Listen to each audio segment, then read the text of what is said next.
Assalamualaikum warahmatullahi wabarakatuh. Selamat datang ke channel Ya Azmi. Saya Cikgu Ahya Azmi, Cikgu Sains anda.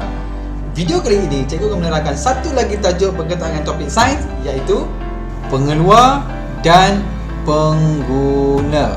Okey. Bagi sesiapa yang terlepas dengan penerangan Cikgu berkaitan dengan tajuk yang lepas, boleh klik pada link di atas untuk terus akses pada video tersebut dan dengar penerangan Cikgu berkaitan dengan tajuk tersebut. Alright? Selepas selesai tonton video pembelajaran ini, kamu boleh terus jawab soalan uji minda yang Cikgu sediakan pada link di description video di bawah. Tapi video tersebut ada passwordnya yang mana Cikgu sertakan di sepanjang video ini. InsyaAllah kamu akan jumpa sekiranya kamu tonton video ini sampai habis. Alright? Jadi jangan buang masa, jom dengar penerangan Cikgu berkaitan tajuk pengeluar dan pengguna. Okey. Baik, sebelum tu kita tengok objektif pembelajaran kita kali ini, iaitu akhir pembelajaran ini saya harapkan kamu semua dapat mengenal pasti pengeluar dan pengguna dalam rantai makanan. Selepas habis tonton ini, kamu diharapkan dapat mengenal pasti mana satu pengeluar, mana satu pengguna dalam rantai makanan. Pengeluar dan pengguna. Mari kita kenal pasti pengeluar dan pengguna berdasarkan rantai makanan dalam habitat paya bakau. Kenapa kita pakai habitat paya bakau? Sebab contoh yang lepas-lepas kita guna habitat paya bakau kan. Jadi contoh kali ini pun kita guna habitat paya bakau juga supaya kamu dapat lebih faham dengan contoh-contoh yang cikgu berikan. Okey. Kamu tengok perbualan antara cikgu dan anak murid ni. Okey, antara cikgu dan anak murid ni. Masihkah kamu ingat tentang proses fotosintesis? Dia kata, tumbuh-tumbuhan menghasilkan makanannya dengan kehadiran cahaya matahari. Okay. Oleh itu, tumbuh-tumbuhan ialah pengeluar. Sebab apa dia pengeluar? Sebab tumbuhan boleh membuat makanannya sendiri. Okey, sebab tu dia pengeluar. Nanti cikgu terangkan dengan lebih lanjut. Lepas tu murid tanya lagi, cikgu, bolehkah hidupan lain menjadi pengeluar? Tidak boleh. Tumbuh-tumbuhan hijau sahaja yang boleh menjalankan proses fotosintesis. Daripada manakah tumbuh-tumbuhan mendapat tenaga? Okey, ini nanti kita akan bincang juga dengan lebih lanjut. Fokus kita hari ini, kita nak tahu mana satu pengeluar, mana satu pengguna dalam satu rantai makanan. Okey, kita teruskan kepada rantai makanan. Rantai makanan. Ini contoh rantai makanan yang mana kita ada buah-buahan di hadapan dia, kita ada tupai, ular dan elang sebagai haiwan dalam rantai makanan ini. Okey, contoh ini adalah rantai makanan di dalam habitat paya bakau. Contoh yang sama juga yang kita guna dalam topik rantai makanan yang lepas. Okey, kita guna contoh yang sama untuk lebih mudah kita faham tajuk rantai makanan ini. Okey, sekarang ni pengeluar dan pengguna. Kita ulang sedikit tentang tajuk yang lepas, di mana rantai makanan mesti bermula dengan tumbuhan di hadapan yang diikuti ada anak panah ni yang diberi maksud dimakan oleh tumbuhan, dimakan oleh haiwan yang pertama, haiwan yang pertama dimakan oleh haiwan yang kedua, haiwan yang kedua dimakan oleh haiwan yang ketiga. Ini rantai makanan yang kita belajar yang lepas kan. Okey, kita tengok contoh yang lebih mudah lagi, lebih ringkas. Bagi siapa-siapa yang belum subscribe channel cikgu ni, sila subscribe sekarang untuk dapatkan video-video terbaru daripada cikgu setiap minggu. Alright, iaitu kita berikan rantai makanan itu dalam bentuk huruf A dimakan oleh B, B dimakan oleh C, C dimakan oleh D. Katakanlah ini rantai makanan, A ini adalah tumbuhan, B, C, D adalah haiwan. Jadi dalam rantai makanan ini yang mana anak panah ini diwakili oleh dimakan oleh A. Di hadapan rantai makanan ini adalah A ini adalah tumbuhan. Okey, kenapa dia tumbuhan? Nanti kita terangkan. Tumbuhan ini adalah pengeluar. Okey, ini pengeluar. Di hadapan rantai makanan mesti pengeluar. Okey, seterusnya haiwan-haiwan yang seterusnya ini B, C dan D adalah pengguna. Okey. Jadi kamu dah tahu dah kan, rantai makanan mesti bermula dengan pengeluar iaitu tumbuhan dan seterusnya diikuti oleh pengguna. Tapi pengguna ada 3 ni.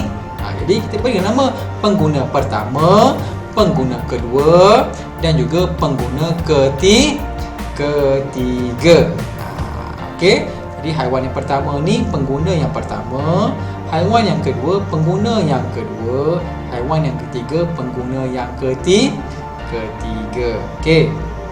Ada nama lain bagi pengguna pertama, kedua dan ketiga ini, iaitu pengguna primer.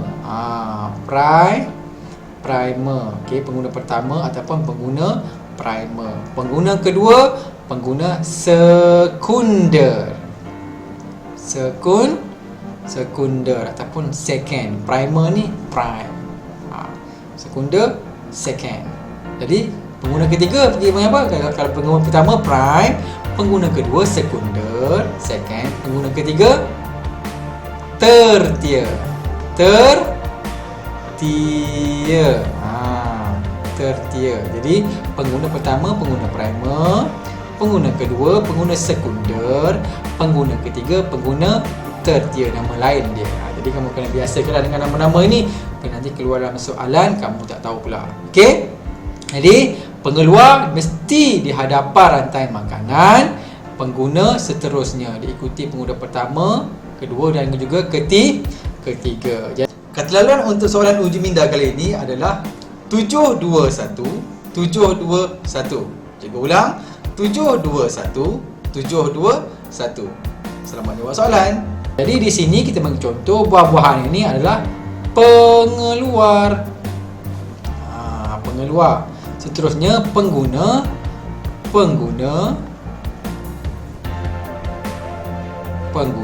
pertama, kedua dan ketiga ataupun primer, sekunder dan juga tertier.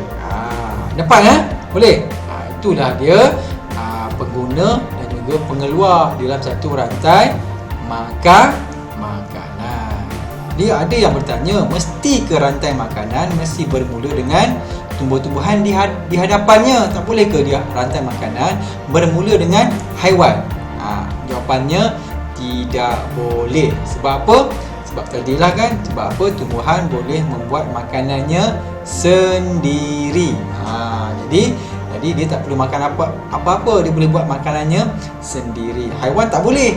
Okey, kita ambil contoh, saya terangkan ya. Kita ambil contoh macam ni. Okey, katalah rantai makanan itu hanya ada tupai dimakan oleh ular dimakan oleh helang. Okey, kita ambil contoh yang macam ni.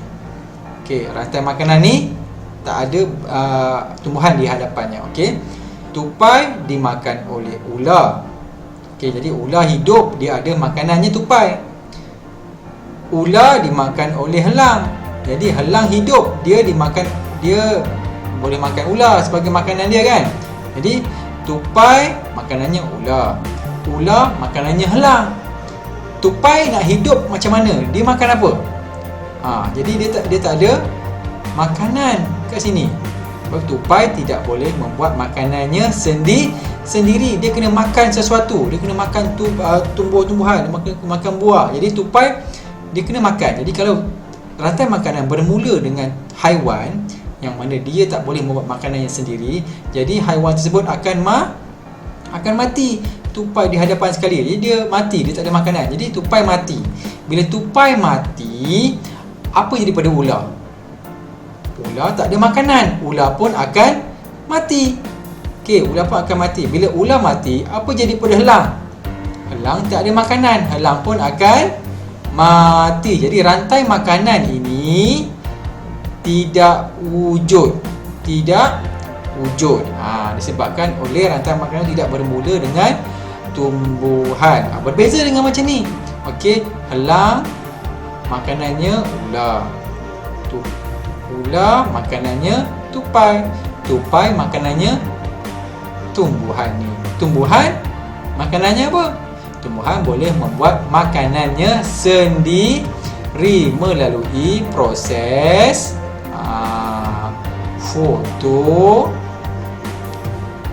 fotosintesis. Jadi tumbuhan dia tak perlukan apa-apa, makan apa-apa, dia boleh buat makanannya sendiri melalui proses fotosintesis. Yang mana proses fotosintesis memerlukan cahaya matahari dan juga karbon dioksida, menghasilkan glukosa dan juga air bagi tumbuhan ini. Jadi tumbuhan ini boleh hidup sendiri dengan melalui proses fotosintesis, dan dia dimakan oleh haiwan yang pertama.